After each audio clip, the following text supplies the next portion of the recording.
Welcome to Arijit official blog. আর আজকে আমি কোথায় চলে এসেছি, কার কাছে এসেছি, এক্ষুনি দেখা হবে। দিদি কেমন আছেন? ভালো তো? আপনি কেমন আছেন? এই যে একটু দর্শকদের সাথে এইগুলোর একটু পরিচয় করে দিন, ব্র্যান্ডটা একবার দেখা। আমার কোম্পানি হচ্ছে আশীর্বাদ, আর আমরা ডাইকিনের এক্সক্লুসিভ।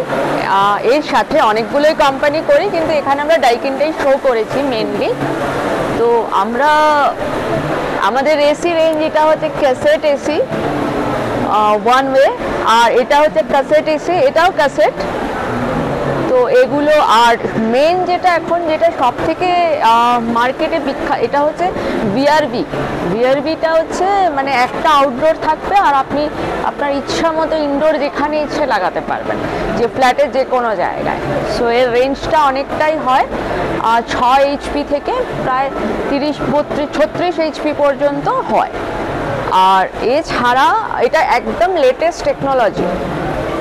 এছাড়া আমরা রিটেলিংয়ে আপনার ওই স্প্লিটগুলো বেশি, এগুলো আমরা বিশেষত রিটেল করি, আর একটা একটা করেও বিক্রি করি। এগুলো আমাদের কাছে এগুলো অনেক আছে। আমরা ডাইকিনও করি, ও জেনারেলও করি, ক্যারিয়ারও করি, আরও অনেক ব্র্যান্ডই করি। বেশিরভাগ রিনাউন্ড ব্র্যান্ডগুলোই করি। আর এটা হচ্ছে আমাদের স্পেশাল এই ডাক্টেবল এসির এই ডাকটা, এটা আমরা বিভিন্ন ফ্রেশিয়ার এবং ডাক্টেবল এসির একটা পার্ট এটা বলতে পারেন। এই গ্রিল, এটা ডাক্ট আছে, এখানে ইনসুলেশন করা আছে। এগুলো মেইনলি কর্পোরেটে ইউজ হয়। এই হচ্ছে আমার ছোট মানে ছোট ইয়েতে আমার সিস্টেম। আপনাদের যদি কিছু লাগে আমার কাছে, এছাড়াও আমরা সার্ভিস করি, মেনটেনেন্স করি, প্লাস আমরা মানে প্রজেক্টের ড্রয়িং ডিজাইন সব করি। তো আপনার যেটা মনে হবে, যদি কোনো রকম সলিউশন চাই এসির জন্য, এনি টাইপ অফ সলিউশনস আমরা সেটা প্রোভাইড করে থাকি। দিদি, এই বেঙ্গল বিজনেস কাউন্সিল এইটার সাথে যুক্ত থেকে এই ধরনের একটা, আমি প্রথম এলাম, এটা বোধহয় 3rd ইয়ার। তো আমি প্রথম এলাম, আমার মনে হলো যে এইখানে একটা এক্সপ্লোর করার জায়গা বা স্পেস আছে, মানে এইটার সাথে করে। বা আপনার কি এক্সপিরিয়েন্সটা হয়েছে? অ্যাকচুয়ালি এখানে আমাদের নিজস্বই প্রায় 450 মেম্বার্স আছে। তো আমাদের নিজেদের মধ্যেই অনেকটা ব্যবসা আমি পাই এখান থেকে। তাছাড়া আমি তো ব্যবসা করতামই, কিন্তু এখানে আসার পর আমার কি হলো, আমার ভলিউমটা একটু বেড়ে গেল, আর পরিচিতিটাও অনেক বেড়ে গেল। সেটা আমাদের, আর এটা একদম বাঙালিদের, তো আমরা নিজেদের মধ্যে আমরা ব্যবসা দিই, ব্যবসা নিই। আমিও আমার যত কিছু সব এখান থেকে নিই, এবং বেশিরভাগ মেম্বারই আমার কাছ থেকে এয়ার কন্ডিশনিংয়ের সলিউশনটা নেয়। সো আমি ভীষণই উপকৃত, এবং আমাদের এটা একেবারে বাঙালিতে আমাদের এটা সাজাত্য বোধ আছে যে এটা আমাদের বাঙালিদের প্রতিষ্ঠান। ভীষণ গর্ব করে আসি এখানে আমরা। এবং আশীর্বাদ এসির ক্ষেত্রে আপনার একটা অন্যরকম ইমোশন আছে, সেটা কি? দেখুন, এটা তো প্রায় আমি তৈরি করেছি, মানে আমি অনেক কষ্ট করে ছোটবেলা থেকে এটাকে তৈরি করেছি। তো আশীর্বাদ আমার কাছে একটা মানে সন্তানের মতো, মানে একটা ব্লেসিং, এবং আমার সন্তানের মতো আমি লালন পালন করি আশীর্বাদ। মানে এই ব্লেসিংসটাকে আপনি নিয়ে একদম, আমি যেন এই ব্লেসিংসটা আমি যেন এটার সাথে সাথে আমি যেন আশীর্বাদের সঙ্গেই আমার টিল ডেথ থাকতে পারি। আমি কাজ করে যেতে চাই আশীর্বাদ। যদি দেখুন, মার্কেটে, ট্রেডে এটা কম্পিটিশন, যে কোনো ব্যবসার ক্ষেত্রেই তো এটা একটা খুব বড় চ্যালেঞ্জ। এসির ক্ষেত্রেও অনেক ব্র্যান্ড আছে, অনেক কিছু আছে। আপনি আপনার ব্র্যান্ডগুলোকে কীভাবে প্রজেক্ট করেন, কীভাবে প্রমোশন করেন, এবং কীভাবে কাস্টমারকে স্যাটিসফাই করার জায়গাটা ডেভেলপ করেন? অ্যাকচুয়ালি কম্পিটিশন না থাকলে না আমরা কুঁড়ে হয়ে যেতাম, মানে। কিন্তু আমার যেটা থাকে কি, আমার মেইন হচ্ছে, আমার একটা ইউএসপি আছে যে আমি 24/7 সার্ভিস দিতে পারি। এটা আমার ইউএসপি অন্যদের সঙ্গে। আর মার্কেটিং, দেখুন আমার একটা নিজস্ব ক্লায়েন্টকে এতদিনে তৈরি হয়ে গেছে। এরাই বলে বিভিন্ন জায়গায় যে কাস্টমার, এরাই বলে, আর আমি ভালো কাজ করি, তো আমি ওটা খুব প্রেফারেন্সটা বেশি পাই। কারণ আমি প্রাইসটা, যে প্রফিট মার্জিন মানে খুবই সামান্য রাখি, যার জন্য আমার যেহেতু ভলিউম বেশি হয়, যার জন্য আমার কম্পিটিটরের কাছ থেকে মেন ব্যাপারটা হচ্ছে আমার প্রাইসটা অনেকটা কম কম্পিটিটর। তো ওইখানে আমি একটা অ্যাডভান্টেজ পেয়ে গেছি যে, আর চলছে, কম্পিটিশন না থাকলে না ব্যবসা করে আনন্দ হয়। কিক, মানে জীবনের একটা কিক থাকতে হবে। একদম, আর আমি কুঁড়ে হয়ে যাবো, বাড়িতে বসে থাকবো। একদম। তো দেখুন, আপনি একটা সংসার সামলাচ্ছেন, সেখানেও কিছু দায়িত্ব থাকে, তারপরে বিজনেস সামলাতে হয়, এবং সেটাও একটা আপনার পুরো এক্সটেন্ডেড বড় পরিবার, এত কিছু সারাদিন কিভাবে হ্যান্ডেল করবেন? ওটা আমি ছোট থেকে টাইম ম্যানেজমেন্ট আর প্ল্যানিংটা আমার মেন, কেন আমি এত ছোট থেকে ব্যবসা করি যে আমাকে ওটা করতেই হয়েছে।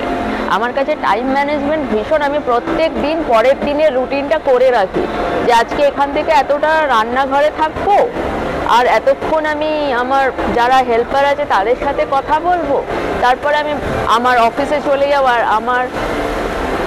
আমি যেটা একটা করেছি কি, আমার অফিসটা আমার একটা ছোট্ট রেসিডেন্স অফিসের ওপরেই রেখে দিয়েছি, যাতে আমি মানে সারাক্ষণই আমার ব্যবসাও করতে পারি, আমি সংসারও সামলাতে পারি, আর এইভাবেই ম্যানেজ করি এবং আমি অভ্যস্ত হয়ে গেছি। এই ম্যানেজমেন্টটা বোধহয় আমি অভ্যস্ত হয়ে গেছি। আর যদি বেঙ্গলের বিজনেসের ক্ষেত্রে ভবিষ্যৎ কি দেখছেন? ভীষণ ভালো, কেন আমি একটাই কথা বলবো, আমার পরবর্তী প্রজন্ম অনেক বেশি সুযোগ পাবে, এই কারণে যে একটা দুটো প্রজন্ম তো প্রায় ঘুমিয়েই ছিল, তো আমি যেরকম একটা সুযোগ পেয়েছি, আমার মনে হয় পরবর্তী প্রজন্ম আরও একটা সুযোগ পাবে, কেন এখানে সেইভাবে কিন্তু এখনো ব্যবসার কিন্তু প্রচুর স্কোপ, কিন্তু সেইভাবে বাঙালি ছেলেরা চাকরি বাকরি ছেড়ে ব্যবসাতে আসতে চায় না। কিন্তু সব থেকে বড় কথা হচ্ছে কি, এখন কিন্তু মানসিকতা চেঞ্জ হয়েছে, আর আমার মনে হয় ভবিষ্যৎ প্রজন্মের জন্য ব্যবসা ভীষণভাবে সফল হবে যদি তারা একটু সাহস করে নামে। আচ্ছা দিদি, এইখানে আমরা অনেকেই বলি হচ্ছে না, হবে না, চাকরিতে লাইন দিচ্ছি, চাকরি চাই, চাই, আমরা সেলফ ইন্ডিপেন্ডেন্ট হতে কি ভুলে যাচ্ছি, মানে ভয় পাই? না, বাঙালি না কমফোর্ট জোন থেকে বেরোতে পারে। বাঙালি ওই ঠিক আছে, সকালবেলা উঠে বাজার যাব, বাজার থেকে তারপরে অফিসে গিয়ে বসবো, তারপরে কাজ করব, বাড়ি চলে আসবো, ওই কমফোর্ট জোনটা থেকে না বাঙালি কিছুতেই বেরোতে পারছে না। সেই জন্যে একবার যদি কমফোর্ট জোন থেকে বাঙালি বেরোনো অভ্যাস করে ফেলে, তাহলে কিন্তু কেন বাঙালির বুদ্ধি তো সর্বোচ্চ না, মেধাটা সব থেকে বেশি বাঙালিদের, সো মেধা আছে, শুধু একটু ওই কমফোর্ট জোন থেকে বেরিয়ে আসতে, আর কিছু এটুকু করলেই পারবে। মানে আমাদের চেষ্টাটা চালিয়ে যেতে হয়, হয়তো কালকে সাকসেসটা আসবে না, কিন্তু যদি আমরা সব দরজা জানলা বন্ধ করে ভাবি যে হচ্ছে না, হবে না, হলো না, তাহলে তো আমরা ওয়ে আউটটা খুঁজে পারবো না। দিদি থ্যাংক ইউ সময় দেওয়ার জন্য, আর এসিতে একটু ঠান্ডা হাওয়া খাওয়ানোর জন্য। আর আপনাদের শীতকাল আসছে বলে এসি চালাতে হবে না, ভুলে যাবেন না, এসি সবসময় দরকার, একদম শীতকালেও দরকার, গরমকালেও দরকার, বর্ষাকালেও দরকার। আর আমাদের লিলিদি সবসময় তাদের পাশে আছেন যারা নিজেরা কিছু করতে চান, নিজেরা কিছু করতে চান। লড়াইকু মানসিকতা দিদিরও যেমনি, আপনি যদি দিদির কাছ থেকে কোনো কিছু পারচেজ করেন, তার কাস্টমাইজ যে স্যাটিসফ্যাকশন বা যে ক্লারিফিকেশনটা বা যা সাপোর্ট দেওয়ার দরকার হয়, দিদি সেটা দিয়ে থাকে। তো দিদি, মানে যেখানে শেষ করব, দর্শকদের কোনো মেসেজ যেটা দিতে চান যদি দেন।